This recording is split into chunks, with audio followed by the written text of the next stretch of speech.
Live from MMA Fighting Studios, this is Between the Links.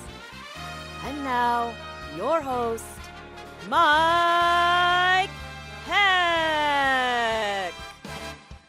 The iconic voice of Esther Lynn welcomes you to a brand new edition of BTL. Yes, it is another Tuesday edition of the program.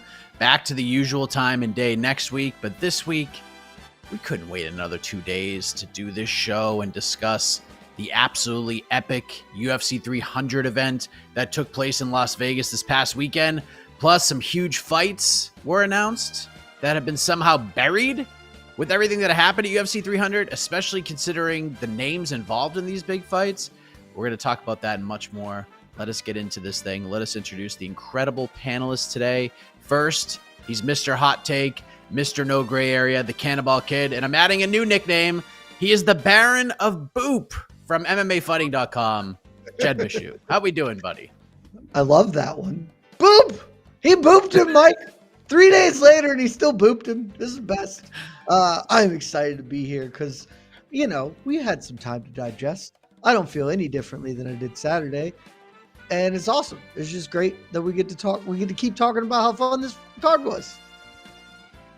I was waiting for one more boop to come out, but I'm sure you'll be saying it multiple times throughout this program. His opponent, the social media guru himself, the future World Series of Poker bracelet winner, and the man with the greatest theme song in all of MMA, also from MMAfighting.com, the legendary New York Rick, back on the program. What is up, New York Rick? I got to see you for a little while we were out in Las Vegas. How we doing, my man?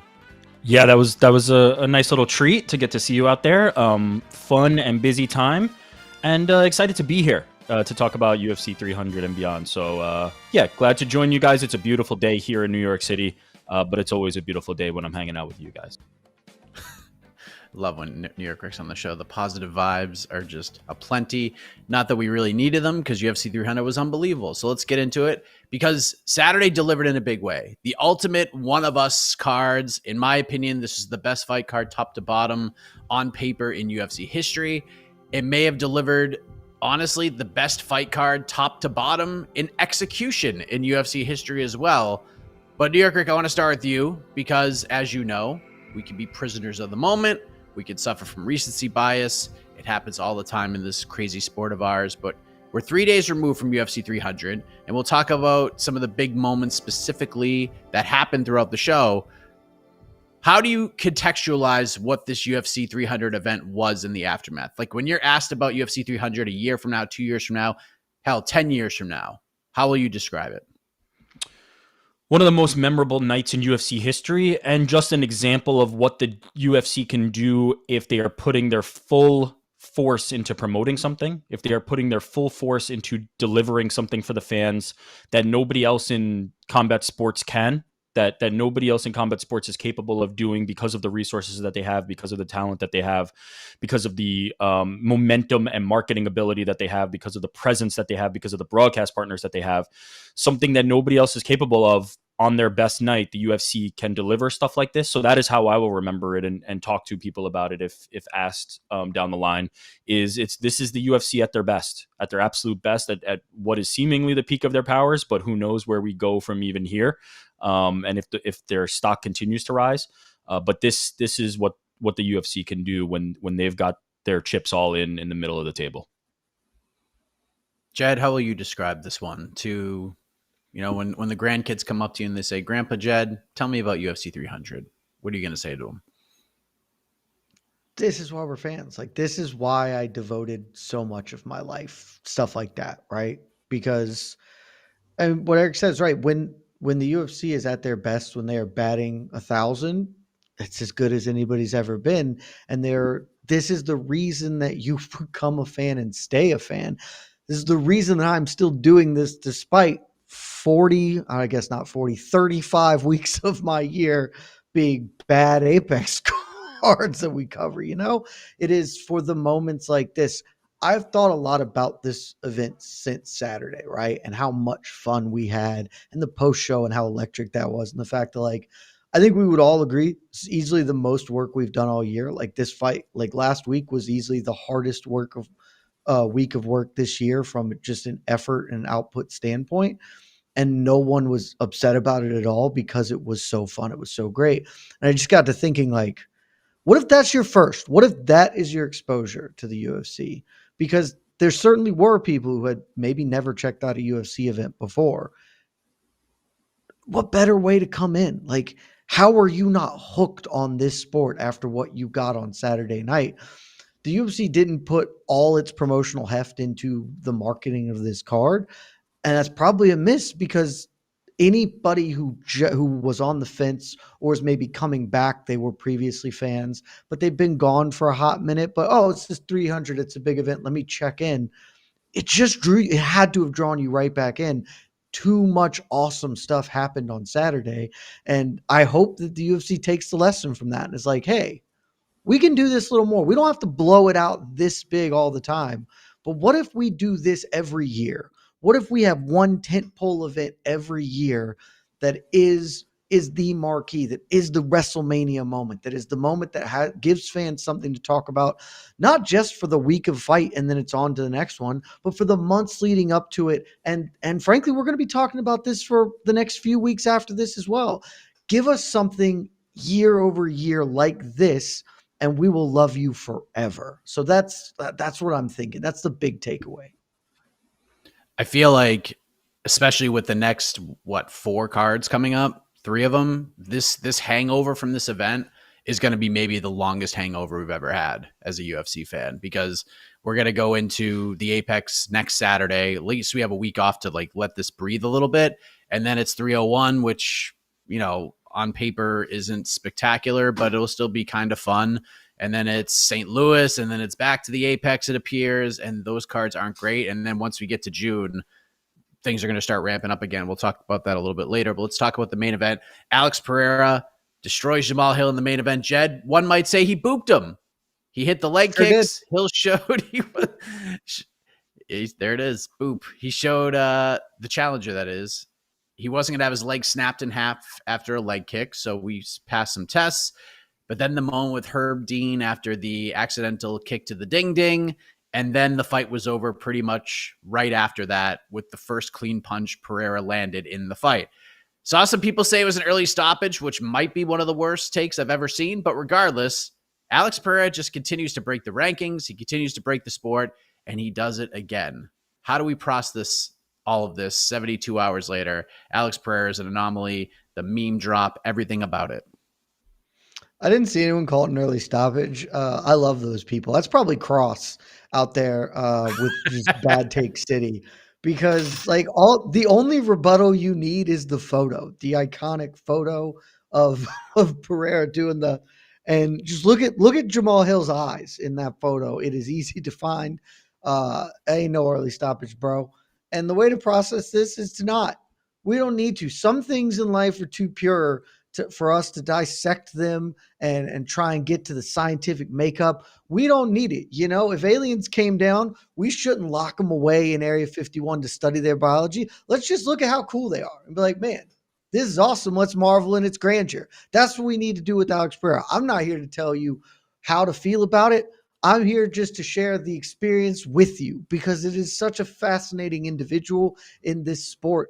What he has done, the way he moves through it seemingly at a different pace than everyone else who has ever come before him, is fascinating. And like, he's not going to be the greatest fighter of all time. He's probably not going to defend the belt 30 times or whatever. And sadly, he's probably going to be gone way sooner than any of us would wish he would, just because he is already older. But it's okay. All things are possible through Alex Pereira. All things are possible through Poatan. And that's all that we need right now, is just to watch him and believe. What do you think, New York Rick? Alex Pereira, the man just doesn't make sense, but he continues to deliver, and he's just becoming a bigger star more and more every time we see him. The guy just knows how to do it and barely speaks English, and he's just the most terrifying man in the world. Like, he's just so terrifying. And he goes out and knocks out Jamahal Hill literally with the first clean punch he lands, and then everything, the pomp and circumstance behind it. What do you make of this? 72 hours later, the man goes in and just does the damn thing. Yeah, the term aura has been used a lot around Charles Oliveira. I think it also applies to Alex Pereira. Like, he just has the aura. He has it, whatever it is. People are attracted to what Alex Pereira brings to the table. He doesn't say much, right? His icon, his caricature is the Stonehenge, like, stone face. He's just a machine. He is somebody who came into the sport and knew he had to sprint, right? He had a full career in kickboxing and realized that he needs to sprint. He needs to get to the Israel Adesanya fight, and the UFC was willing to help him get to that fight.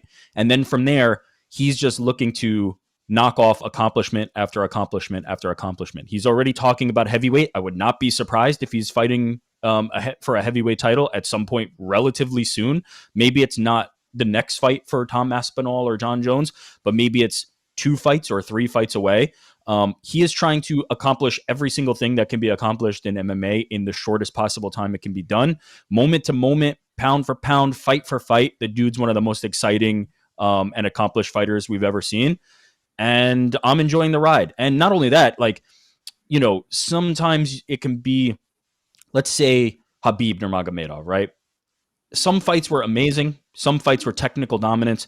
With Alex Pereira, not only are you getting somebody who's going to compete in high-level title fights, but that every single time he's going to be planting his feet and trying to take somebody's head off. And most of the time he does take somebody's head off, which is quite an incredible thing to be doing at the highest possible levels. I'm a fan. I can't deny that I am a fan of Alex Pereira. I picked him for my fighter of the year last year. I thought his accomplishment to be able to come back from the Israel Adesanya loss and then capture a belt in a second weight class was incredible. I am ready to crown him again in 2024, make it 2023, 2022, 2023, and 2024 if he can keep this going. Hell, maybe he adds the heavyweight title by the end of this. He's just special, and I think we need to enjoy this ride while it's happening, because I don't think it's going to be a particularly long one, as Jed said. I wouldn't be surprised if we lose him relatively quickly, but I think in that time that we have him, he's going to accomplish a hell of a lot, and already has. After the win, New York Rick, Alex Pereira calls to return at UFC 301 in Brazil, which is less than 3 weeks away now. Of course he does. At heavyweight. Of course he does. That's at heavyweight. Not a title defense. He wants to go up to heavyweight and do like the Anderson Silva, James Irvin thing where he just goes and fights a heavyweight. And I don't know if he was calling out Tommy Aspinall, who seemed to like death stare him in one of the great photos taken throughout the night. But look, 301, we got Pantoja versus Ursig, which I actually think is a fine fight, but it's not going to draw in any casual audience at all. We do have Jose Aldo coming back. And I think 301 in execution with the fights that we have, like, I think it'll be an enjoyable watch, but I don't think it's going to do great on pay-per-view or anything. And Pereira being on this card in any way certainly will give it a boost because he is a star. And if you just throw him in there with any warm heavyweight body, it would be interesting to watch. However, it doesn't appear that's going to happen. He posted a video on a social media of him breaking his toe in preparation of the fight. Ariel Helwani just reported that it is highly unlikely, essentially, that Pereira fights on this card. So the question was initially going to be about, do you just throw him on 301 against any random heavyweight? But since that's unlikely now, what is next for Alex Pereira? Do we give him Magomed Ankalaev, who seems to be, from a merit perspective, the number one contender? Do we go with Jed's large child in Yuri Prochazka? What do we do here with Alex Pereira? Large adult son, Mike. Adult son. Gaethje is my medium adult son. I think you let Alex Pereira call a shot. I think at this point, like, he's earned the right for that because of how game he's been, because of him stepping in with a broken toe to headline UFC 300 and deliver the main event that I think, fans kind of hoped we would get, right? This didn't have the fanfare and kind of disappointed some people, but what was promised was a knockout, and we got that. I think you let him call it. If he wants to in some way pursue heavyweight and really give it a go, I think you have to let him.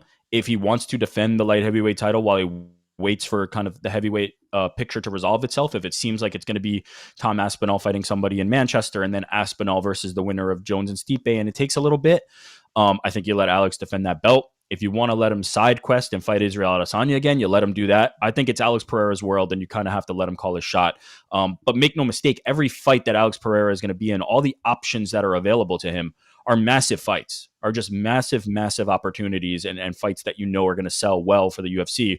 So you're not looking at any bad options. I ultimately think, if I have to call it right now, he'll probably end up with a light heavyweight title defense.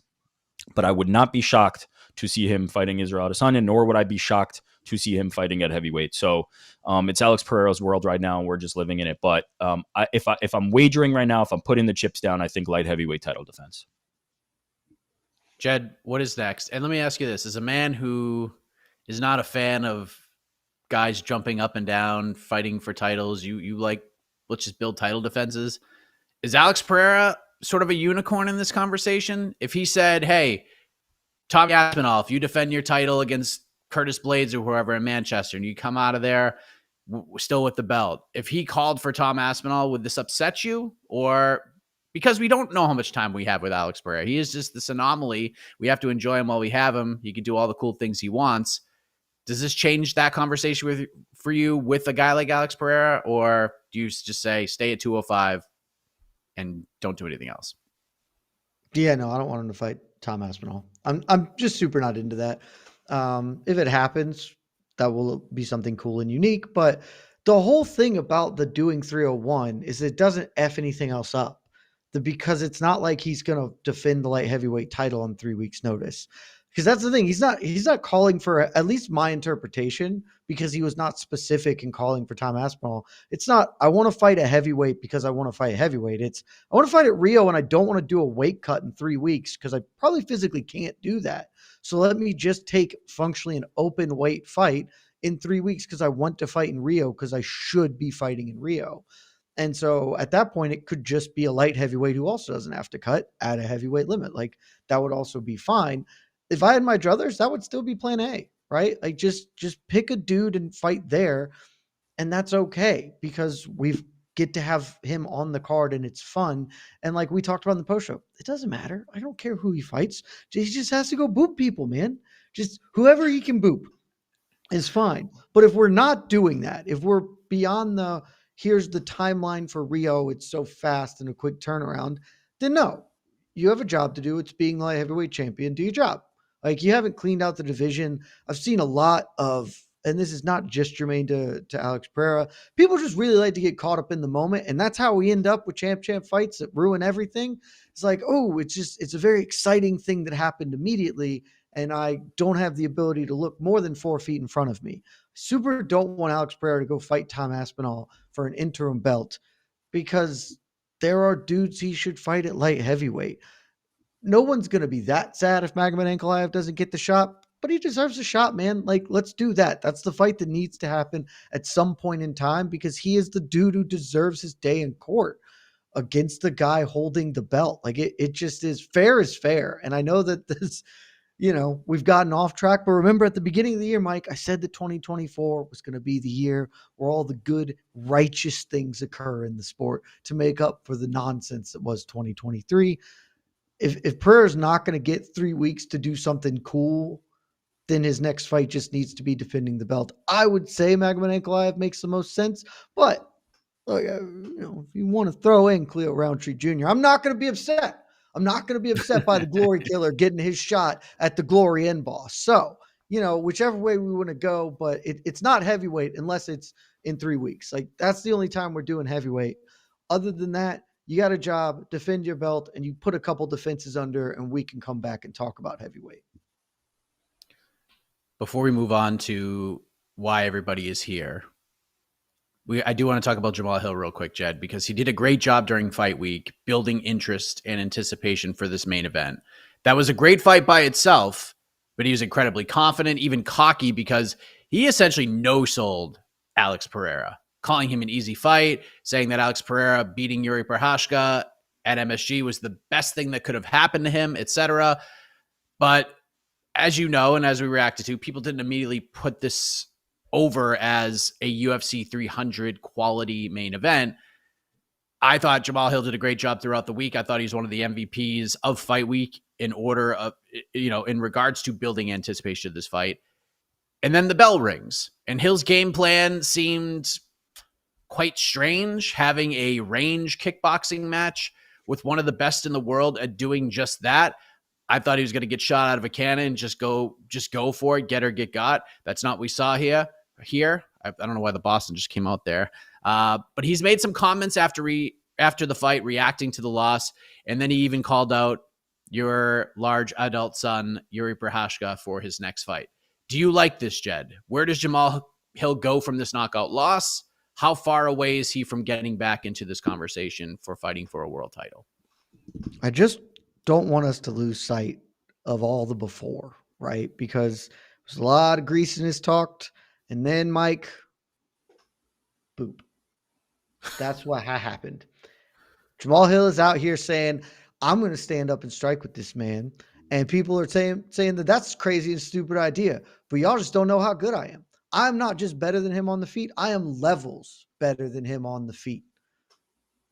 Boop. Boop, boop, boop. I'm going to be posturing and doing all this nonsense. I'm going to stand outside the cage and wait for him during his walkout because I am not afraid of this man and he's about to get what's coming to him. Boop.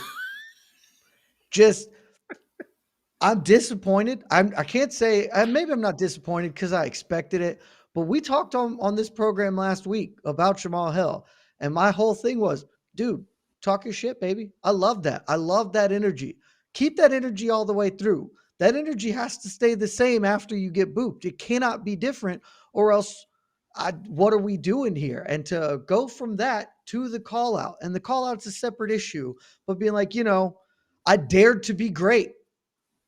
Man, just dare to be. Can we retire the phrase dare to be great? Who's daring to be mid? Who in the fight, who in athletics is like, I'm daring to be mid out here, yo? No one is. You're all daring to be great. You ate the L, wear it. Wear it, my brother. You do not need to come and be like, I stepped up on short notice and fought through adversity and I dared to be great. What you did is lost. You talked a whole bunch of shit and you lost, and you got to eat that whole can, man. You just got to take it. And so I am not encouraged to give you a fight with my large adult son when you can't wear the loss like this. When you have a photo looking like you saw the demon himself standing over you after you got booped. No, if you just on him and like, hey, I talked a lot of shit and I got to wear this one, man. Like I didn't back it up. Apparently striking with him was not the best idea I've ever had. And so no, instead, I don't want to give you Yuri. That fight makes sense for like the way a lot of people want to match make. I don't, both personally, and I just hate matching up dudes coming off wins against guys who just like in this range, because if Hill does win, where do we go? Hill's still 2 fights away from a title fight against Pereira, because is anyone clamoring for them to run that back anytime soon? And if Yuri wins, like, I guess that just sets him back up, but that you can't have fights with one good outcome. That's just bad matchmaking, in my opinion. So the call out makes sense. The way he went about the call out was infuriating, even if I knew it was coming. I don't know. Fight anyone, dude. It's 205. Who cares? Just get in there and compete against some dude. You'll be back in the title pictures. There are like 6 good guys in this weight class. Rick, your thoughts on Jamahal Hill in the aftermath and his call out of Yuri Prochazka? Yeah, I'm willing to grant a little more grace than Jed in terms of the, shit talk before the fight and then, making the excuses and things after. Like, that's just kind of the game. Like, everybody does it to the point that I'm fine Jed with the shit talk before the fight. I'm pro the shit talk before the fight. It's the excuses afterwards that can go to hell. I'm fine with it. That's okay. Make your excuses. This is the mentality. This is the ego. This is the fighter. What they do. They cannot accept that they were not the better fighter, but just not better on that night. They always think they're going to have just not been better on that night. But if in reality, if we look at this objectively, the likelihood that if they ran that a bunch of times, Alex Pereira would knock him out seems relatively high based on that performance. But yeah, I'm cool with it. I think Jamahal Hill, I'll say this. I think Jamahal Hill's handling it better publicly than I thought he might. I thought the excuses might have been a little bit different. So yeah, I'm fine with it. I think Jamahal Hill will be right. To Jed's point, this division's relatively weak and shallow. If he is able to get matched up with a contender, it doesn't necessarily have to be Yuri, although I'd be fine with that fight as well. If he's matched up with another contender, he'll likely be able to get back, to climb his way back to a title shot relatively quickly if he continues to stack up wins. So yeah, I think this is just, kind of a thing where Jamahal Hill came back against a guy that I think is a bad style matchup for him. And he'll be right back in the mix if he can pick up a win against his next opponent, which I'm fine with being Yuri, but I think there's a lot of other options out there as well. He's been on the shelf for a bit, so there's time for him to find a good matchup. Eric, can I ask you one question? Sure, hit me. How can Jamahal Hill, or I'm sorry, how can Alex Pereira be a bad style matchup for Jamahal Hill when Jamahal Hill is levels better than him? Levels better. Can't be a bad style matchup. I'm gonna call that initial statement into question is how I will respond to that. I'm gonna call the levels above statement into question, and I think it needs a little bit of interrogation. And actually, I think the evidence is in. Saturday night, I think the evidence came in, and unfortunately, that was not true. I think I actually have the answer, guys. We need more evidence. So we need to run this back. Immediate rematch for Jamahal Hill. And let us see if choosing to have a range kickboxing session where you back up and look super tentative the whole time against the great Booper himself. Let's see if that works out. One time could be an anomaly. We might need some more evidence in this situation. I think the dog agrees with you. The dog agrees. All right, let's move on.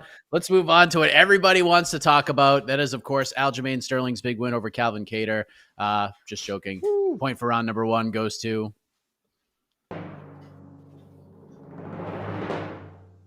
the big booper, Jed Meshew. 1-0. I mean, just brilliant use of the whiteboard and the word boop. Unbelievable. Just unbelievable stuff.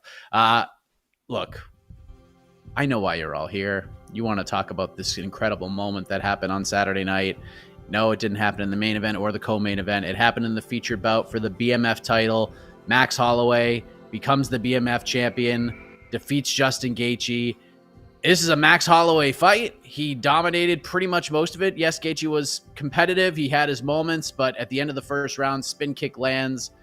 Justin Gaethje's nose is an absolute mess. He's bleeding all over the place. Gaethje has a nice 4th round. Round 5, Holloway cruising. Final 10 seconds.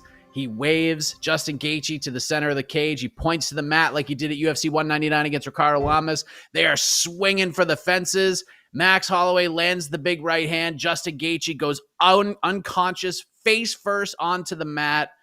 Max Holloway becomes the BMF champion in one of the most epic ways one can become said BMF champion. So, Jed, I want to begin with you. How many times have you watched the last 10 seconds of that fight, and where does this rank all-time moments off the top of your head? I don't think it's like the greatest knockout of all time, but in terms of like moments and what it meant and the reaction and where it will sit in the annals of history, where does this rank for you? All right. Buckle up, kids. We're about to go on a Hanato Moicano-like post-fight journey. And in that fashion, I'll just say, Rick, congratulations. You're going to win the round with some of the things I'm about to say here. I can't get a bonus. Boy. You're going to win the round. First, I would just like to note, hey, Justin Gaethje, his response, it's up on MMAfighting.com, great website. His statement, I'm in great spirits with my family. Thanks for all the love. What a sport. Blessed you a dog. Congrats. Well-deserved double bonus. That's how you send a losing statement, not I dared to be great. I'm the bestest. And all this adversity got me. And it wasn't the adversity of me choosing to get punched in the head. So take a lesson. If you're a pro fighter out there, here's how you eat an L, because I got to tell you, he's got a better excuse. Like if Gaethje wants to come out and be like, yeah, I ducked into the nose, like the kick, and then my whole game just kind of went up in smoke because my nose was shattered from the opening, part of this fight. And maybe if that didn't happen, things would go different. Didn't. It was just like, you know what? I lost. It was fun. I lost. I tried. There we go. 2, I actually haven't watched this that much because I'm about to come on to the hottest corner I've ever cornered on. Oh my gosh. Here we go. I liked this way less than everyone else did. I mean, in the time, it is awesome. And to your point, I think this is one of the most iconic moments in UFC history already. Like this is a thing that will live forever. It won't be first on Max Holloway's obituary line just because he was a UFC champion, and that will, UFC Hall of Famer, UFC champion will be first. But like this is probably the thing we will talk the most about when Max Holloway inevitably gets his dam, But this one feels a little to me like we are way too in the moment on it, of like the amount of people like, this is the greatest knockout in the history of the sport. And this is the greatest thing I've ever seen. This was awesome. And it came in a moment, but like, I don't know. Maybe it's just because I thought Max was going to win. Like, so maybe that's why it's not connecting with me as much. The people who were like, Max has no chance, and then pulls out that masterclass punctuated by this really, really cool end point. I was like, I just thought Max would win. And so I'm just like, oh, that was really dope and really, really awesome. But like, I'm already contemplating thinking Ilia Topuria's win over Alexander Volkanovski will get my vote for the best knockout of the year. And I had arguments this week about this. People at our site was like, this is the greatest knockout of all time. And I'm just like, I don't think that it is that. And so, Rick, congratulations. You've won the round, because I have said a thing that is going to infuriate a whole host of people watching, and probably Mike himself. But this was an awesome KO. Absolutely deserved the double bonus. I think this is the fight of the year. I think that moment, we kind of maybe could have expected it because of who Max and who Justin are. We wouldn't have expected it to end like that because we've never seen it before. But this is a thing I will remember for a long time, but it's just not to this like hallowed levels that everyone has just immediately shot it to for me, of like, this is the greatest thing I've ever seen. It's like, that was dope. Whereas when I watched, like, say, Yuri versus Glover, immediately after, I was like, that's one of the best things I've ever witnessed in my life. This was just a great punctuation to an awesome event. Yeah, I know. I know. Hold on. New York Rick, I gotta say, I'm a bit stunned, because Jed is right. Like, when we look back at the greatest knockouts of all time, this isn't that, but just contextualizing the actual moment itself, it's just an awesome moment. It really is. Like, if we break down every cool knockout that's ever happened and the stakes attached to them, there are others that are better than this. They just are. But this was freaking cool as hell. And the way that this fight ended, Max is putting it all on the line, even though he was cruising to a win. He could have just danced around the cage and got the victory. But he gave Justin Gaethje one last chance to come in there and swing for the fences. And if Justin had done the same for Max, Max would have done it, and we would have had the same similar kind of a moment. Maybe not the iconic knockout that we got. But where does this, I mean, it's just so freaking cool, New York Rick. Like, it was just a super cool moment. All the reactions around the world. Watch party reaction was incredible. But what is your reaction to what Jed just had to say? That, yeah, it's cool, but you guys it's being overblown by the MMA masses. My reaction is I respect Jed greatly. He's a worthy adversary when we do these things. He's daring to be great right now. He's just daring to be great right now. He is taking that opportunity and daring to be great. But unfortunately, he's come up short in this conversation. I'd actually like to start with something you said, Mike, which is like, oh, if we look at this, it's not objectively one of the best knockouts ever. I'd actually disagree there. I think. Hold on. I didn't say it wasn't one of the best. I just said it's not the best. Okay, fair enough. I think you actually did say that, but because you kind of removed the stakes, right? You add in the stakes after the fact. I would say that the stakes are kind of essential, right? When I think about best knockouts of all time, I think there's maybe like three key pillars. This is how I break them down. Stakes, right? Where is this on the card? Is this important? Is this the main event? Is the pressure ratcheted up to its highest level? Style, which is probably better as a T, but I'm maintaining this to keep them 3 S's. But like technicality, right? Or even the lack of technicality. Like, how crazy was this knockout versus how clean was this knockout? That's in that kind of style. S. And then the final S is story. What's the story of this fight? And we look at some of the top ones. My top 3 at the moment, and I thought about this not very long, but just off the top of the dome after it happened.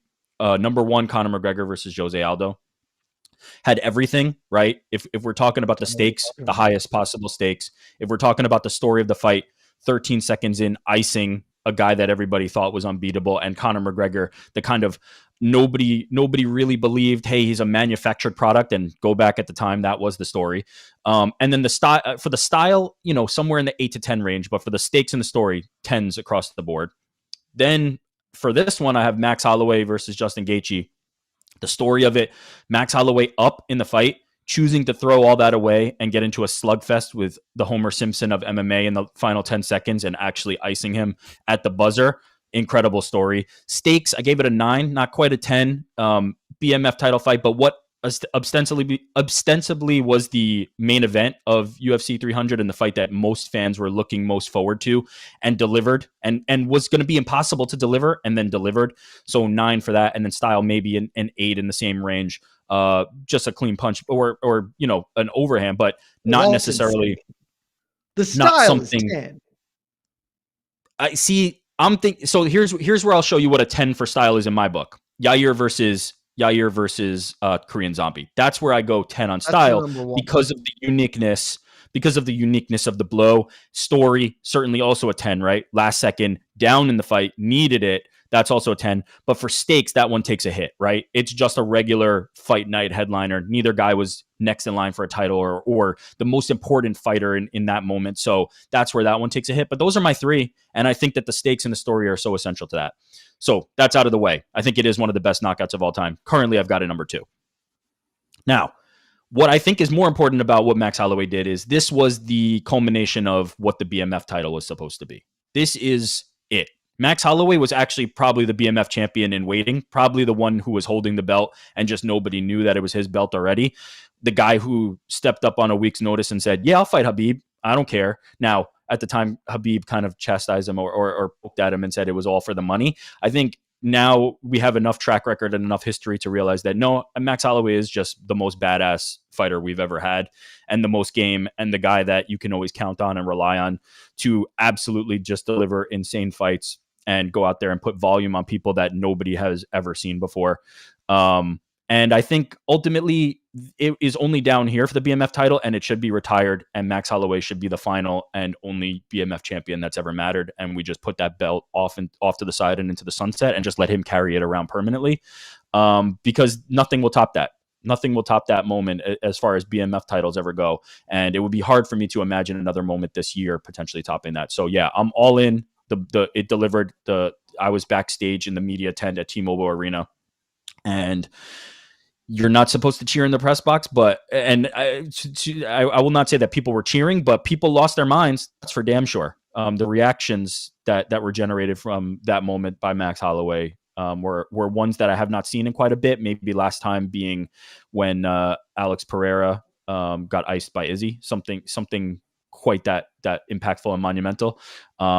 But yeah, 10s across the board. Max Holloway's the man, the true BMF, the only BMF, the only one I will recognize. And it's up there. It's up there as far as moments of the year and moments of all time in UFC and MMA history. Yeah, See, I think it's a top. I think it's a top 10 knockout. But go ahead, Jen.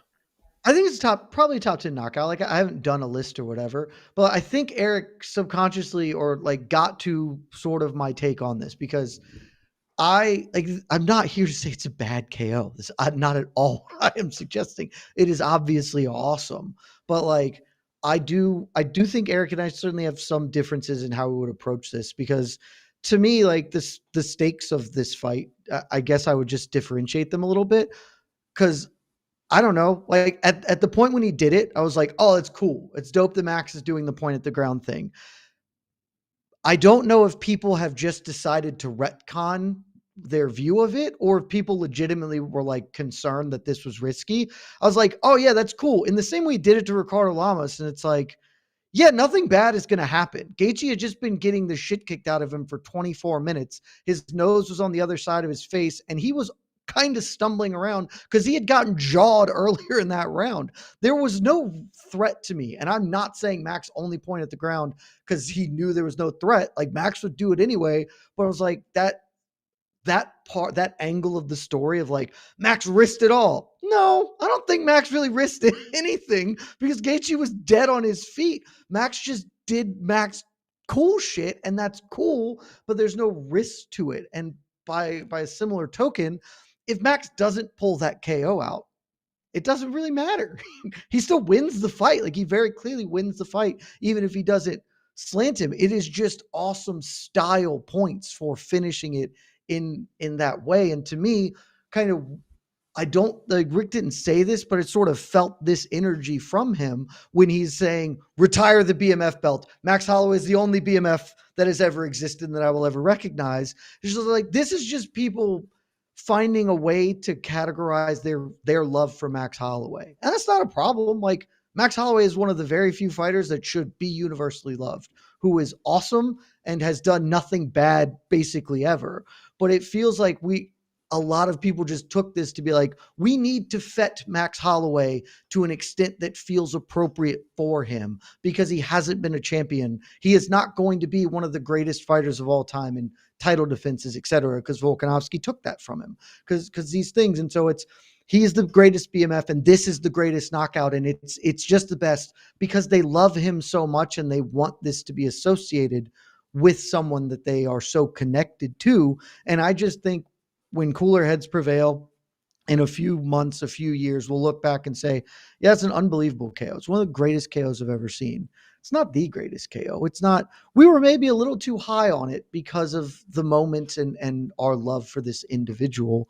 But, in the cooler light of day, Yair Rodriguez hit a backwards up elbow on a dude who had beat the shit out of him for 24 minutes and 54 seconds to pull a victory, the most improbable KO of all time out of his ass. Leon Edwards head kicked Kamaru Usman and has the sickest edit of all time. Like, there are just things that rate more highly in the grand tapestry of this sport. And this is now among those things, but we don't have to be so quick to be like, this is the end of all things, retire the BMF belt. He is the only one who matters. No, we do. We do have to say that. And we will retire this belt. And that is the only one that matters. And you actually kind of defeated your own point a little bit. Before we get to that, let me just say one thing. You mentioned this kind of retconning of the idea that Max was taking no risk and he's just waiting in there and he's going to be fine ultimately. And then cited 2 knockouts where Leon Edwards was getting his ass beat by Kamaru Usman and pulled off the knockout, and Yair Rodriguez getting his ass beat. Max. And right, but the Max point is the greatest shit in MMA history. If you legitimately gave me a piece of rebar, I couldn't knock that dude out. I don't think half-conscious Justin Gaethje's doing it either. Yeah, you wouldn't think that, but ultimately you also wouldn't think Yair Rodriguez is going to land the up elbow, nor would you think that Leon Edwards, after getting dominated, is going to land a head kick on Kamaru Usman. But those things happen, and thus Max Holloway deciding against Arnold Allen and against Ricardo Lamas and against Justin Gaethje to take that risk is a risk. Whether you're acknowledging you've just said he's 100% in success, so it's not a risk if your success rate is 100%. It is until it's not, right? The hindsight is benefiting you greatly. If Justin Gaethje colded him, then we're going, oh well, that was stupid. Oh. And you're if I had wheels, I'd be a wagon, Nick, but I don't. Sure, but you're glorifying 2 knockouts. You're saying 2 knockouts where that somebody did that. You're glorifying them. When I'm saying the guy who's taking the risk while up, it deserves some measure of credit. And I think that's where we. I'll be real clear. I'm not taking credit away. That is a dope thing to do. It is just, I feel like that is the bullet point everyone is leading the charge with is, oh my God, how ballsy of him to risk it all. Where I was like, oh my God, that's just cool. I don't think he's risky. It's cool and it's risky and it's ballsy. And he did it. And so Max Holloway is the BMF. But yes, I'm open to your question. Thing. Why do you want to get rid of it? Because to me, I'm open to the idea that Jorge Masvidal was never the real BMF, whatever that means anyway. I'm at least open to the idea that Max Holloway's sort of about that life. I also think Justin Gaethje is pretty clearly also deserving of holding that belt in a way.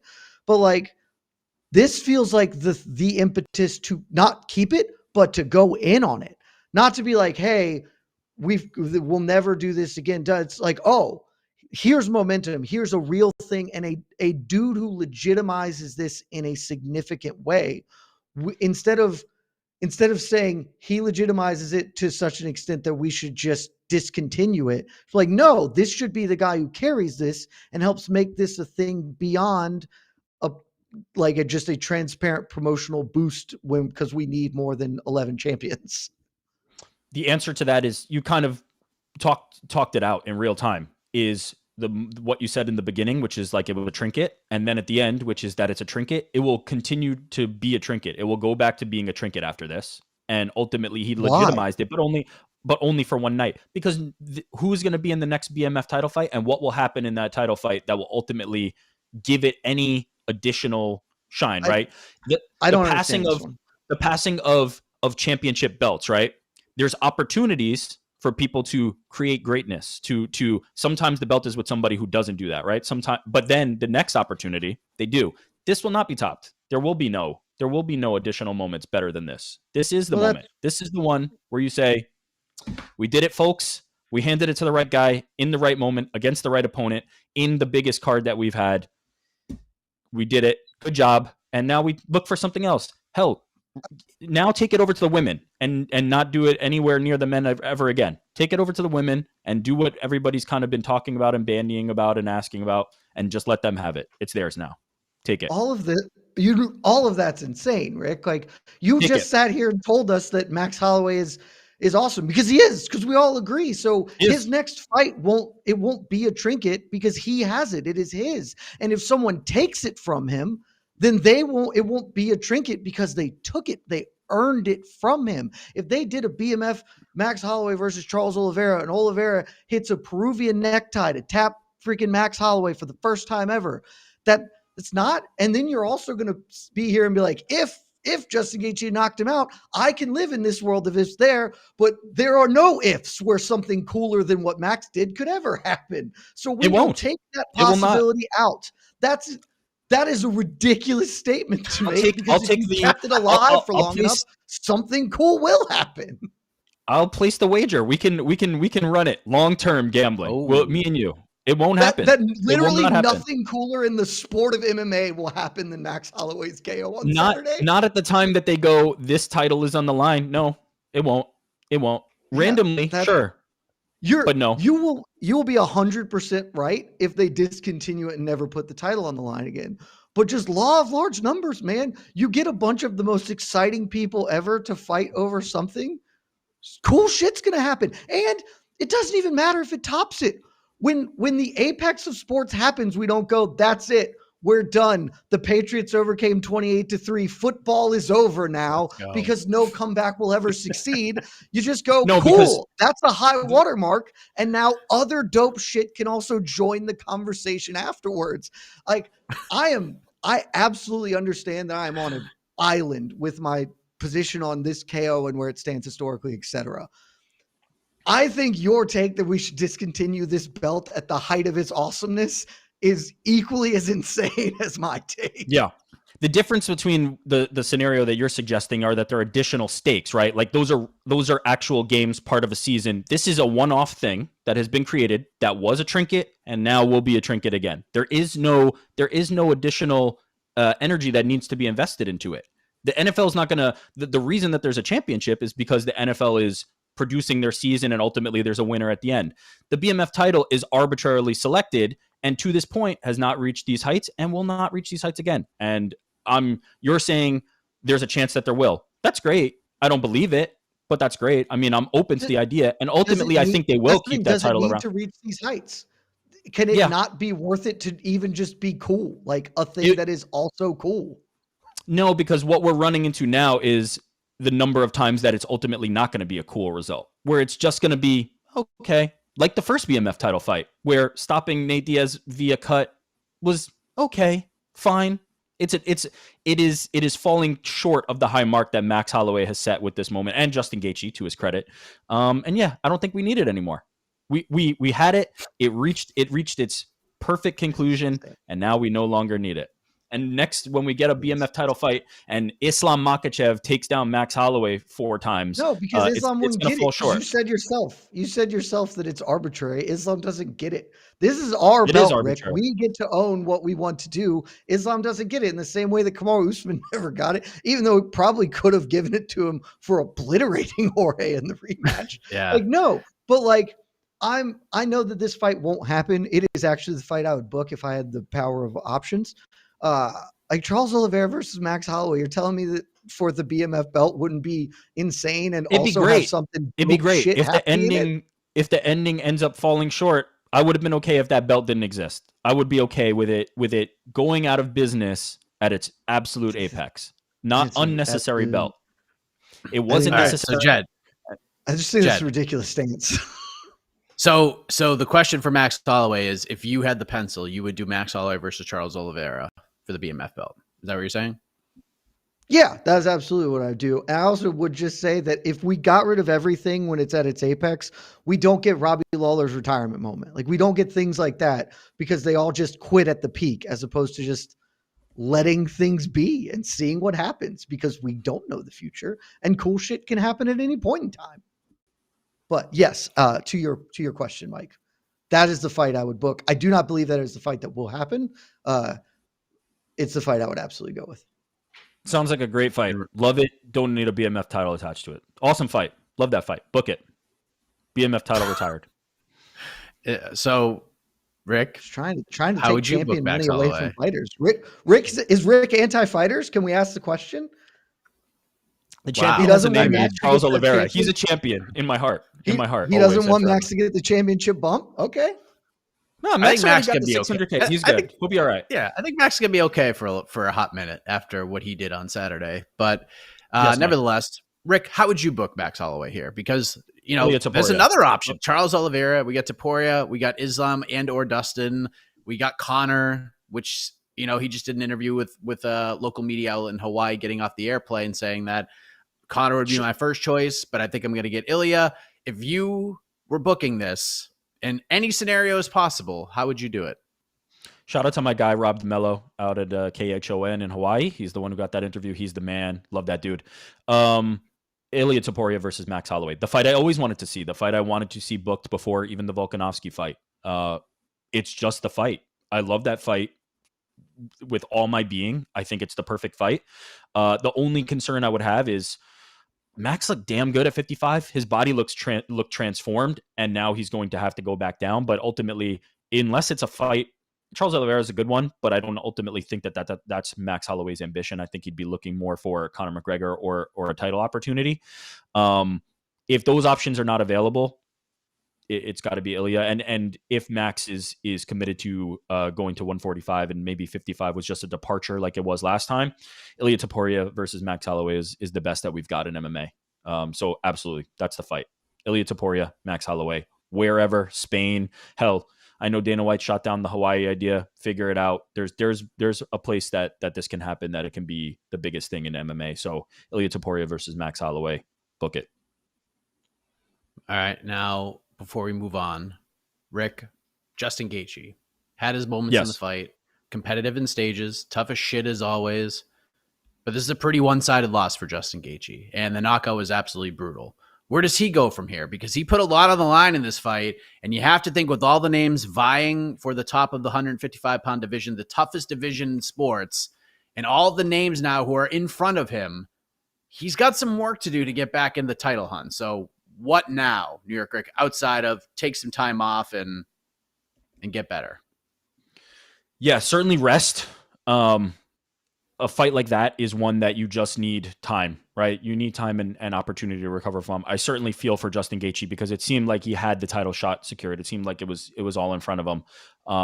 And then he took this fight and took a risk, and Max Holloway kind of put him back further in the line, and to the point that Arman Tsarukyan is getting offered the title shot, and then Dustin Poirier, after Tsarukyan turns it down, is getting offered the title shot.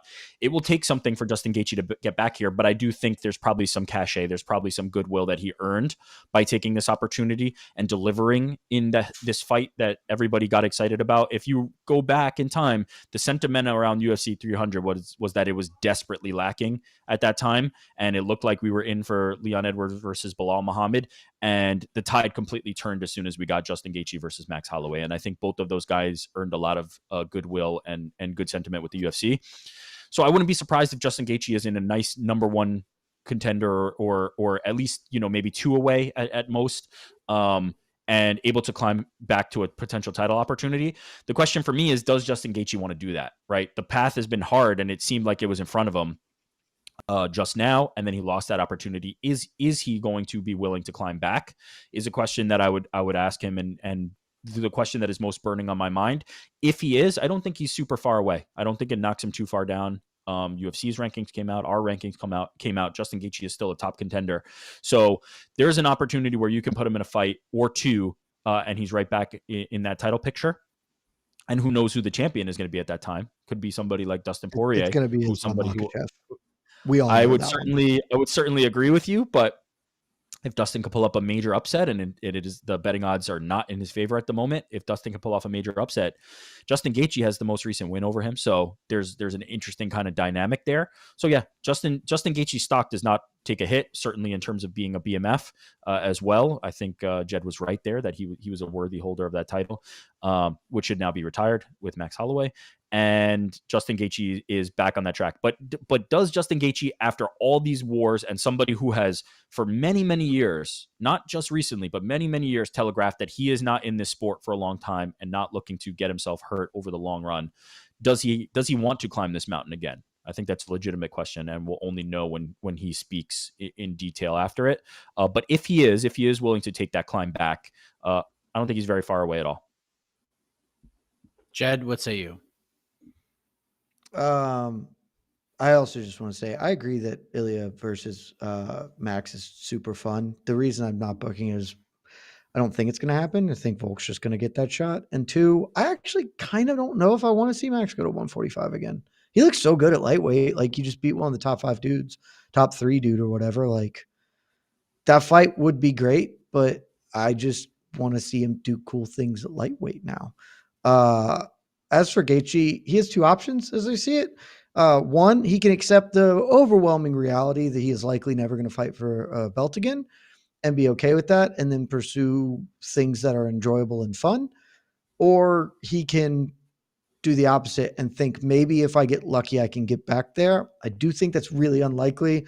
But if the latter's his plan, you just got to like try and fight Beneil Dariush or somebody who's a top guy. You have to get a win over a dude who's top 10 and then hope that somebody can't make a date or whatever, and you can slide into a title shot. Because I don't think you're winning enough to get back there. It's just not really going to happen in the way this shakes out for you. I suspect he will probably split the middle and try to fight Charles Oliveira. I know he wants that rematch.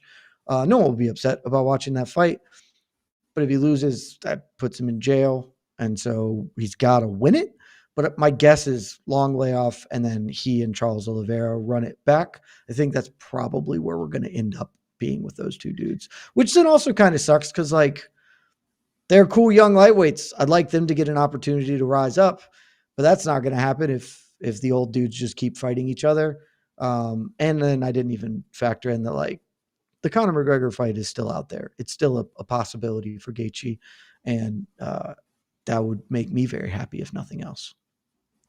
Jed, you don't feel like with a win over Charles, he's close to that title shot? If, obviously, it doesn't sound like you think it would secure it, but you don't think he's close after that? No, just because there's so many other dudes in front of him at the moment. Like, close is relative, right? I guess, like, if he beats Oliveira, but then who does he fight after he beats Oliveira? The only thing I would present as evidence, the only thing I would present as a potential counter, and it's not rock solid by any means, is like, yes, this is why, but it seemed like that was the case for Justin Gaethje, right? He was the guy, and then Justin Gaethje. Justin Gaethje was the front runner for this title opportunity, and then circumstances happened, right? And all of a sudden, now he's actually at the back of the line. It just moves so quick. I feel like if his last victory can be a win over Charles Oliveira, there's some scenario where maybe he gets into that opportunity, especially maybe if Dustin wins against Islam. I know we're both not counting on that happening, but I don't know. I feel like he can get a title shot. I'm not sure. I don't think it's any guarantee by any means, but I think he's in that mix enough that, like, it could happen. Well, that's why I said, like, you got to get a win over a top guy and hope. Because the only path is to beat Oliveira and then hope that something like what happened with Poirier happens. And that's hope isn't a game plan. Like, that's just not, it's not a path to replicable success. But because if he beats him, then he's still going to have to fight somebody else. And then maybe, but he's also 35 and coming off, by the way, we didn't really mention this, just getting slept like real hard after getting the shit kicked out of him for a long time. So, like, what does he even look like after this? It's hard to kind of forecast what his future would be. I think it's just going to be Oliveira, and then after Oliveira, see where it's at. Like, see if okay, if I win, now let's see where the lay of the land is and move forward from there. If I lose, it might be retirement time, which sucks because we should hope for 30 more Gaethje fights before he leaves. Well, we can kind of just do the bracket. So, like, certainly Dustin Poirier beats Islam Makhachev. Conor McGregor beats Michael Chandler. Conor McGregor versus Dustin Poirier for the title. And then Justin Gaethje Conor versus... wins, he's fighting for a belt. Maybe it's welterweight, it's lightweight. Conor beats Chandler, he's fighting for a belt. Whoever has it. Lightweight still... I mean, I know there's those bantamweight guys out there. It's always lightweight, and it always has been lightweight. It's always even lightweight. a conversation. This is not. It's a conversation because a lot of people at this site want to have that conversation, and they're so wrong. They could not be more wrong. But we will move on. I do want to shout out Zhang Weili and Yan Xiaonan. That fight was really good. I actually rewatched it Sunday morning. Forgotten. I know. I rewatched it the Sunday whole morning. Build up, everyone just forgot about them. They had a great fight. Everyone just forgets about them. Tough scenes. Yeah. Just put it on by itself in Denver during my layover back home and just watched it not after one of the most insane moments in the history of the sport. And it was a really good fight. So shout out to both of those ladies. Shout out to Zhang Weili for the defense, but we're just not going to have time to give it the shine that it so deserves. But we will move on. Point for round two goes to... My Wiley bet inside the distance was robbed from me, and I'm never going to be over that. It's true. I'm sorry, Jeff. She was out. I'm very, very unconscious. She was unconscious! That's a submission. Absolutely absurd. The point goes to... Give it to Rick. I forfeited the round at the very beginning. I know. Yeah, it's New York Rick. If he didn't forfeit, he still wins 1-1. I appreciate Moicano, I knew what I was doing. Yes, you sure did. So a whole host of other things happened on this card. It was just so damn good. We're going to play a little fun game of high school yearbook superlatives on today's program. I gave these two gentlemen some homework to create some superlative awards for fighters who competed on UFC 300 outside of the top 3 fights. One did it like you're supposed to. One is going to do it on the fly. You can already did it. Try to figure out who is who. Okay. Did it in the first round. But we'll try to get a couple of these. New York Rick, we will start with you. Lots of options here. What is your first, I guess, low-key UFC 300 superlative you would like to award and why? I don't know if it's low-key, but most likely to be a samurai goes to Yuri Prohaska. Great. He's not a samurai. He read a book. He read a book, according to Alexander Rakic. Most likely to be a samurai. Like, I know he's not going to say he's a samurai, but he's a samurai. Like, he's done everything to deflect away from being a samurai and saying, like, well, I'm not actually a samurai. What I do is I follow the tenets of being a samurai, which I guess would just make you a samurai. So most likely to be a samurai. I'm not going to weigh in on whether he isn't, but if we're giving out the yearbook superlatives, most likely to be a samurai, Yuri Prohaska. I think that one kind of speaks for itself. It's a good one. Good start. Jed, what is your first superlative? This actually works out well because my superlative was actually most samurai spirit. Because for all the exact same reasons. Even though I think Alexander Rakic was right. Yuri Prohaska isn't a samurai. He's a barbarian. He's a Viking. Like, I know that's not the sort of ethos he espouses, but when I think of samurai, I do not think of what I saw on Saturday. I do not think of a man dismissing another human being's offense for 5 minutes and then just going psycho mode on him in the second round. Because we talked about it in the post show, and it was like, Alexander Rakic is just like a poor, simple fool who's out here thinking that the way to win fights is by being a technically proficient, well-rounded fighter who makes good choices in the cage. And that's not the way you win fights. You win fights by being a crazy person.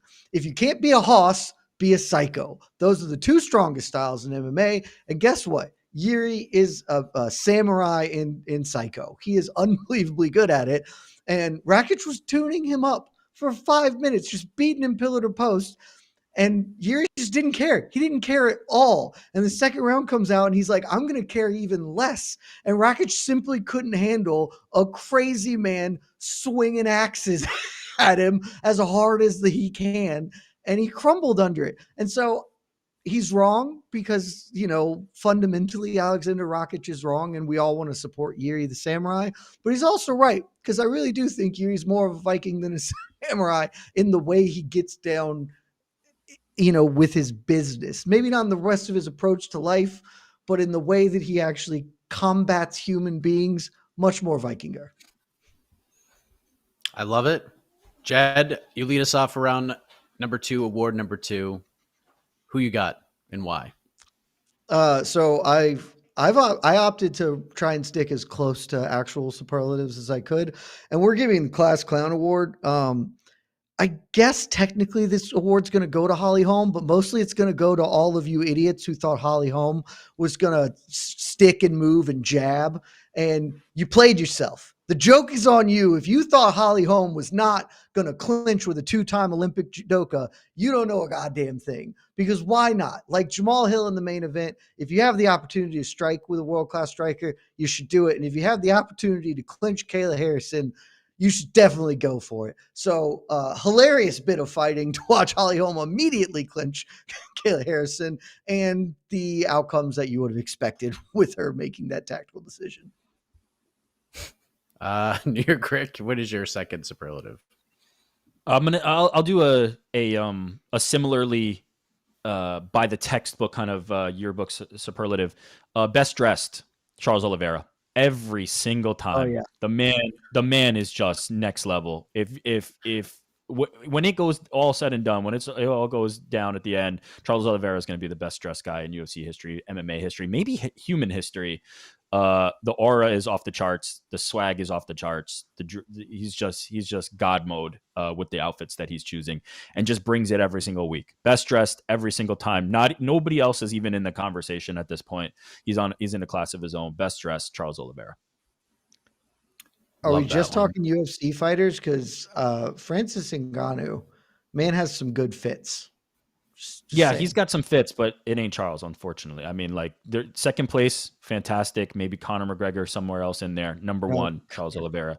The best dressed has a name, and his name is Charles Oliveira. Connor's not well dressed. There's some suits that he pulls off with a plum. In his early career, he had some, but now it's all like way ostentatious nonsense. Yeah, I was thinking more retro, but yeah, best dressed. It's a good one. Anybody else come up with a third? I've got a few. I had best dressed as well, but I didn't go Charles Oliveira because in my head I didn't do main card. I think I misread the prompts. And I was just doing Aljo because his fit at the post fight was like the only interesting post presser fit. Like everyone else just came shirtless, whereas he's another well-dressed man. Had a suit, but Aljo had like at least a fun jacket. Aljo's another well-dressed. My last one here for you. I had to do it. It's the best swerve. And who the hell saw Davison Figueiredo submitting Cody Garbrandt? Who had that on their bingo card for 2024? Because not me. For 4 years, I've been asking for them to throw hooks at each other, and I didn't even get the thing I wanted, Mike. UFC 300 was disappointment right from the very beginning because the thing I wanted the most didn't happen. And sure, Figueiredo still won, and that's all good and stuff for him, I guess. But he didn't win in the fashion that we were all anticipating and hoping for. And so he swerved me. They swerved me, and I wasn't ready for it, and it got me off kilter to start the evening. And then that's all I got. It's the best swerve of 2024 as far as I'm concerned. New York Rick, give me your best one that you have left. I'll rattle them off rapid fire. No all right, let's go. I love it. Least likely to stand for disrespect, Armin Sarukian. Least likely to ever get the respect they deserve, Aljamain Sterling. Most likely to be a UFC champion this summer, Kayla Harrison. Most likely to start a crypto conversation in the Uber, Hanato Moicano. And then this one's specifically for Jed. Most likely to fight Movsar Evloev, Diego Lopez. Are we doing it? This time can we just do this here? I don't get it, guys. Okay. I need someone to explain to me what's going on with Diego Lopez and where I'm missing it, because I've had multiple conversations with people at our site, Rick being one of them. It's like Diego Lopez, because when Diego Lopez called out Movsar Evloev, I was like, that was an awful, awful post fight. It was just a really bad call out. You're never going to get that. And everyone's like, why? I think that fight will happen. Why? Someone explain to me why Movsar Evloev would ever accept that fight. He already beat him. Granted, the circumstances were different, but he's like, I don't know, in the title conversation at least, why would he fight backwards? Let me pull up the UFC rankings right now. See where Diego Lopez is ranked. Diego Lopez is ranked 14. Yeah, let me answer the question for you. I have the answer for you. There's two things that are important to consider here. Number one, Diego Lopez is the favorite son right now. Like, Dana White loves him. The fans love him. He's just got something right now. There's a momentum behind him. Given every opportunity, he's kind of stepped up and looked fantastic, including against Movsar, who on short notice gave him a real tough fight, who I think most people think Movsar is pretty damn good. So that's one. And number two is after Movsar's next fight, Dana White pretty much just buried him and destroyed him and eliminated any leverage he'd possibly have toward choosing his own destiny and guiding who he's going to fight next. The UFC is going to present him an option, and it may be Diego Lopez. I hope it is, because I want to see that fight, and that would be fun. And he's going to have to either take it or wait for them to give him a similarly not exciting option, because he is not getting somebody at the top of that weight class and then moving into title contention anytime soon based on that last performance. A solid win, but Dana White made it very clear what they think about him as a viable title contender. Yeah, I don't think Dana even knew who Movsar Evloev was. I think he confused that fight with something else. I will say that. And what's crazy about that as well is if Alexander Volkanovski had beaten Ilia Topuria, Movsar Evloev would be fighting for the title. Like 100%. He would be fighting Alexander Volkanovski for the featherweight title, because there's just nobody else there. Because he already beat everybody else. He thumped up everybody else. There's nobody else for him to fight. After the BMF, they might have run Max back for a fourth round. Like, they might have. Yeah, I don't think that's a guarantee. Maybe. Here's my thing on the Evloev Lopez stuff, because it was like, I love that fight. It's like, I don't, one, if you ever watched Movsar Evloev fight, why? Like, why does anyone want to see that fight? It'll probably honestly go not that dissimilar to the first one. But more importantly, it's just like, this is so clear cut. Brian Ortega just got a big win. He's actually not in the title picture just because of what's going on at featherweight. Ortega and Evloev fight for a title eliminator, and Lopez fights Yair Rodriguez in the Sphere or Arnold Allen in Manchester. Either of those elevate him, like get him a big shot up, and then maybe Evloev's after that. But it's just like, other than Lopez wanting it for ego, I don't understand why anyone wants that fight to occur when there are just way cooler other things to do. And extrapolating that point, I don't know why the UFC would want to book that fight. I don't know what that gets them other than to throw a bone to their favorite son, but also they have a whole other array of bones to throw, and you could do any number of other things with Movsar Evloev. Like Aljamain Sterling. Like, there's just, there's just Sterling versus Ortega, Evloev versus Lopez. Sterling versus Ortega, Evloev versus Lopez. That is, just made, instead of making one bad fight, you made two. Good work. Like, those are two awful fights to watch instead of just one. Like, what are we doing? Like, this feels like people are just deeply high on Diego Lopez, and they want to give him everything he ever wanted for. If he was asking for a pony, they'd be like, here, take all the ponies. You can have them. It's like, no, you don't get to. You're into pony. No, why? What? He deserves it. Yes, he beat Sadiq Youssef. Absolutely. 100%. Who are the other two dudes he beat in the UFC? It's not like he's been clubbing guys and demands of top five. He deserves the pony. It was in reference to the pony. Well, he's that's earned fair. I accept that. He has earned a pony. Like, that he deserves a shot at Movsar Evloev. Like, we can all agree no one likes Movsar, but like, he's been doing the damn. Movsar deserves to not have to fight 10 spots back. No. Yeah, he's going to fight Aljamain Sterling, and Diego Lopez is going to fight Josh Emmett, and that fight rules. That's a great fight. See, look, that's at least a fun fight. That's a fun fight. What we don't need to do, we don't need to split up Movsar Evloev and Aljamain Sterling if we can help it, because we got to minimize bad fights. And if you split them up, then there are more bad fights in the ecosystem. Well, look, the ecosystem has some big fights coming up. Calvin was a good fight. Aljamain Sterling is not as bad as people are trying to make it out to be. I don't mind. Oh, Aljo's gotten a little annoying lately, but like I was never a hater of his title run. That fight was bad. Like I don't think we need to dwell on it, but the fight was miserable. No, this most recent fight was not super exciting. I would. The only thing I would say, just to add to that, is like Calvin Kattar really wasn't doing much. Like some of that's on Aljo, and some of that's on Calvin Kattar, who just had nothing, zero. Mm-hmm. But yeah, come on. No, Aljo and Ortega, I think has potential. That could be fun. I think you're presupposing that one's a dud. I think that will be fun. I mean, you're talking about one of my least favorite fighters fighting a guy who has not been particularly fun to watch for some time. And Lopez very good fighter. Movsar is going to be great. It's going to be perfect at the Apex. I mean, at the Sphere. Movsar versus at the Apex. It could be an Apex headliner. Why not? It's time. Diego Lopez's time. All right, well, let's move on. There are some big fights that are in the ecosystem, and we're going to discuss them. Point for round 3 goes to...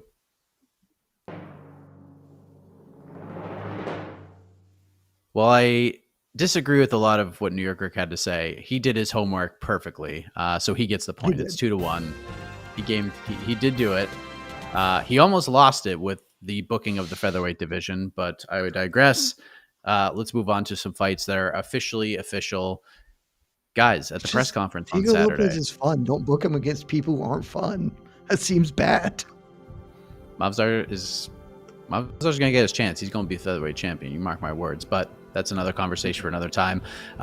We have some fights booked for June, everybody. Look, we have to get through May. It is going to be a slog to get through May, especially after following UFC 300. But June is going to kick off in a big way. June 1st, UFC 302. We have a main event. It's Islam Makhachev defending the lightweight title against Dustin Poirier. We also find out the co-main event for that card. 5 rounds at 185 pounds between Strickland and Paulo Costa. And then, in just a mere mention on a piece of paper that was handed to Dana White during the press conference, June 29th, it is official for UFC 303, Conor McGregor versus Michael Chandler. The longest build in tough coach fight history will take place June 29th. Jed, I'll begin with you here. Of those 3 fights, obviously Conor McGregor and Michael Chandler is going to be the biggest fight of all of them. But of those announcements, which one sticks out the most to you personally?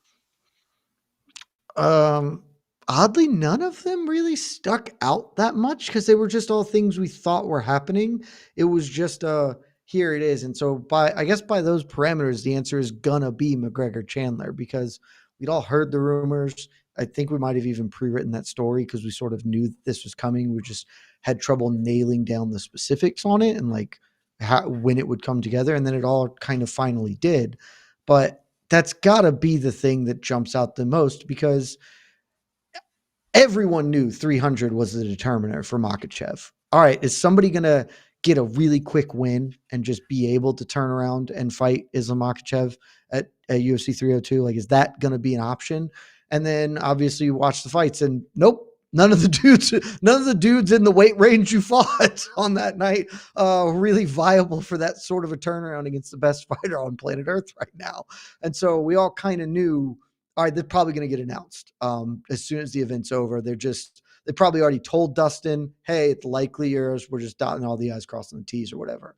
The Conor one is the one that, yeah, we all wanted it to be, and we all kind of thought, okay, here the momentum is going, but the momentum was also going for Conor at 300. The momentum was going for Conor in December, in January, in last fall. Like we have just had so many false starts, so many pump fakes on McGregor Chandler that even though this fight, I don't know to whom, like, if people are really attached to it so much as they're just attached to Conor, it is still, it's going to be the biggest fight of the year. And so that is the thing that demands the attention because like him or hate him, when Conor fights, people notice, people are going to stand up. And we have been without Conor in our sport for 2 years. And so there is nothing quite like a Conor McGregor fight week. The mom test is never going off as hard as it is when Conor is fighting. And guess what? I didn't get a lot of pre-fight questions about UFC 300 from like my random friends. I did get some afterwards. The Max highlight obviously made the rounds. The Pereira highlight made the rounds. I got some people talking, but the thing on Sunday that my non-fighting friends were hitting me up about was, hey, Conor's back.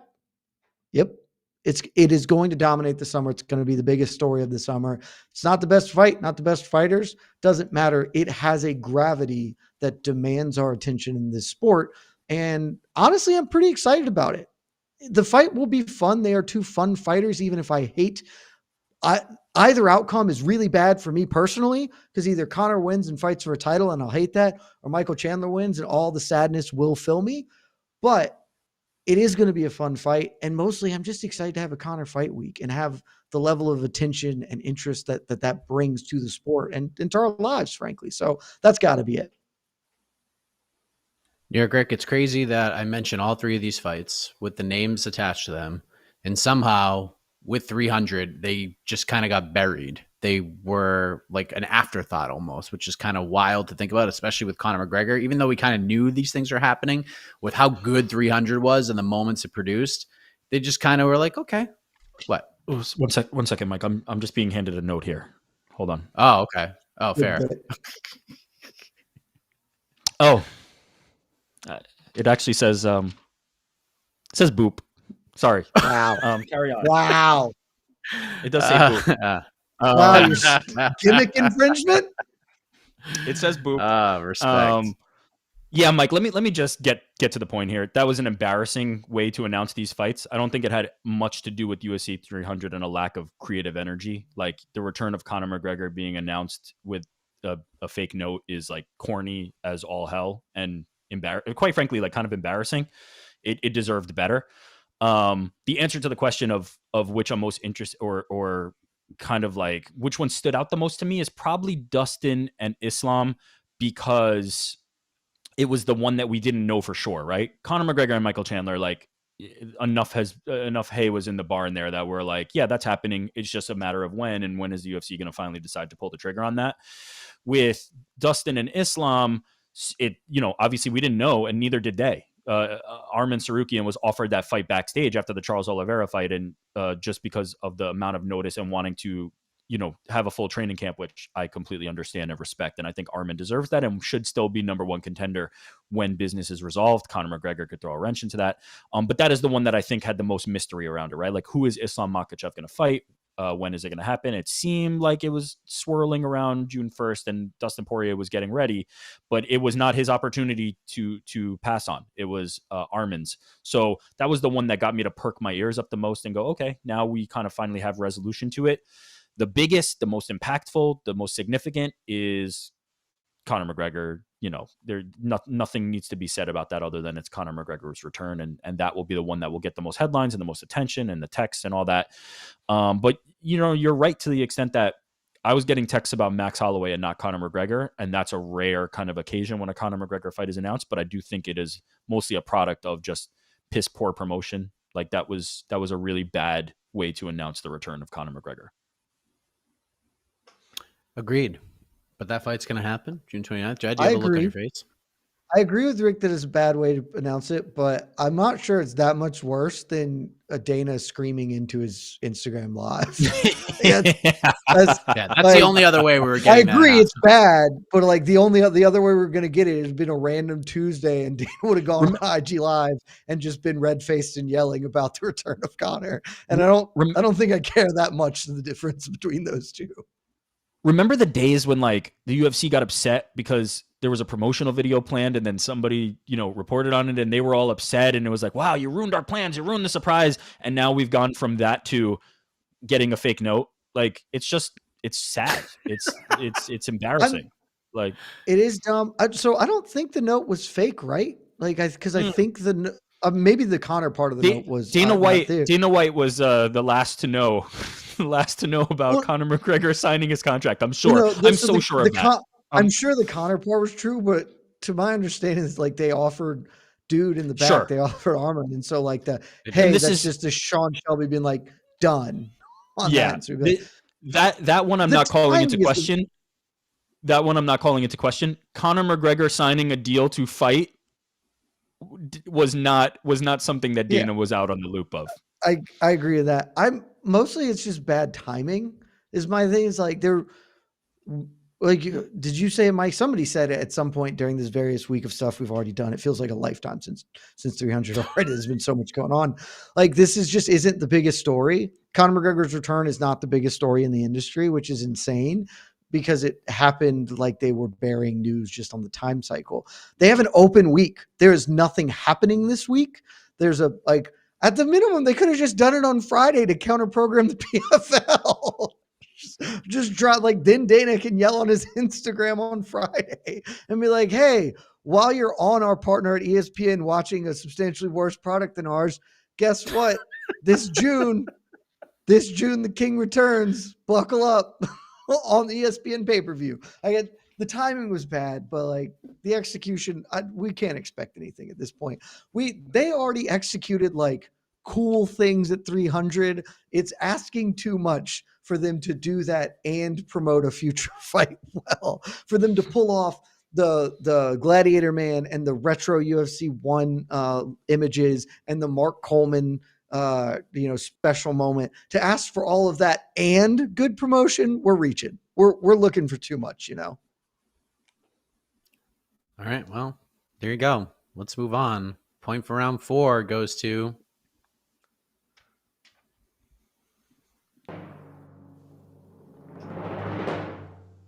Rick. Had a tremendous round, almost did the thing, but gimmick infringement will not be tolerated on this program. Jed Meshew gets the point.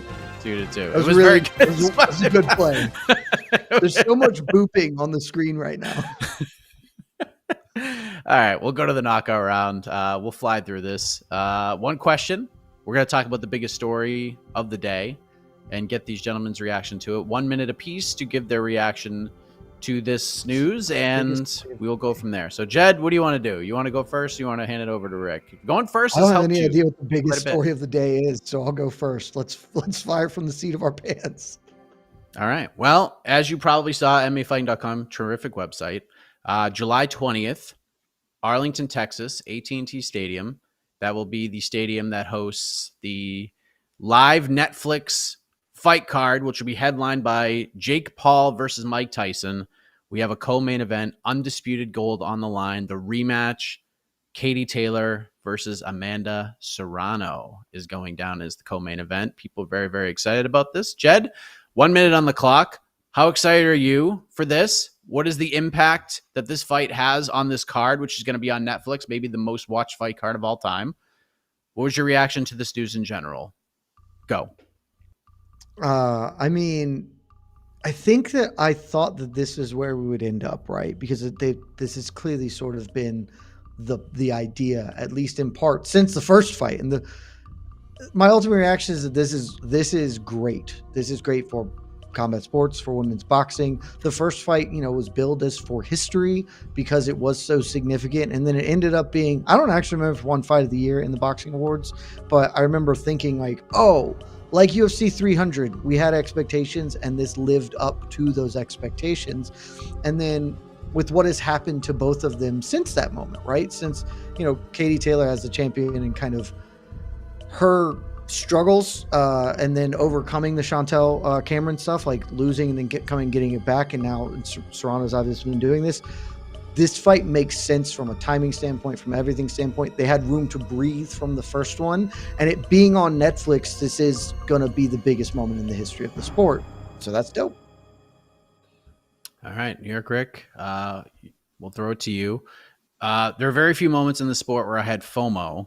One was Brandon Moreno winning the flyweight title, that reaction, and the other was not being there for Katie Taylor, Amanda Serrano 1, which I know a lot of people within the organization were there and got to take it all in. So now we get the rematch. There'll be 80,000 plus people at AT&T Stadium to watch it, millions watching on Netflix. Your reaction to Taylor Serrano 2 being announced today for that July 20th card. Go. I was one of the people in that building that night, and it was one of the best boxing matches I've ever seen. It was completely magical. It was the perfect fight for both of them at the time, and it's once again the perfect fight for them. I'd argue like this could have happened a while ago and would have liked to see that, but I did enjoy Katie Taylor's business with Chantel Cameron. So either way, this is an amazing fight that people are getting to be witness to. It's going to be on Netflix, and most importantly, this is my takeaway from this.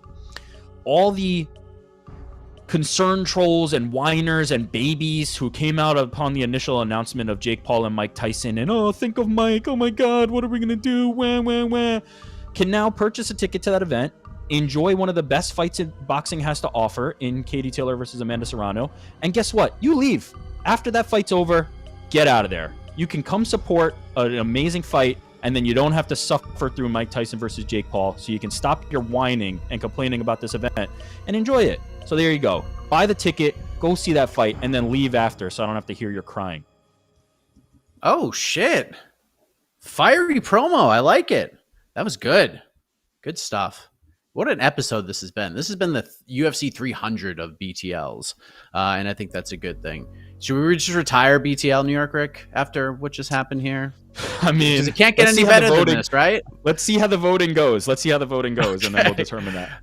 All right, cast your votes now. This is a loaded show. We could have done 4 more freaking hours of this with everything that's going on, but we just do not have that kind of time. So, yeah, get your votes in. We will let you know who the winner is next week, back on Thursday to get you ready for, I mean, nothing can follow UFC 300 quite like UFC Vegas 90. Is this 91? Is this 91 coming up? Yeah. Mateus Nicolau and Alex Perez in the main event, and then it's off to Rio, and then it's off to St. Louis for Derek Lewis versus Rodrigo Nascimento, and then I believe we're back at the world's most famous Apex, and then we get to, I think we're going to get a week to breathe before 302, so we'll be back next week to discuss all of that and much more, so get excited. Rio might be a farts card, not a Mashulin star card. It needs Alex. It needs Alex on this card. No Alex. How we doing on the voting? We'll find out.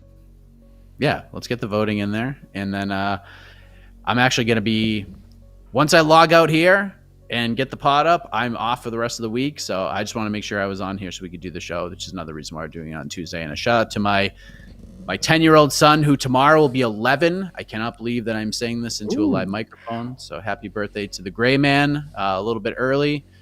He'll be the big 1-1. Casey is here, which means we have a winner. If he's in the bottom right-hand corner of the screen, and he is. All right.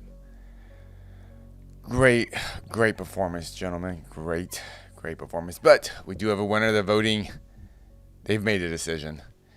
And with 56% of the votes, your winner today is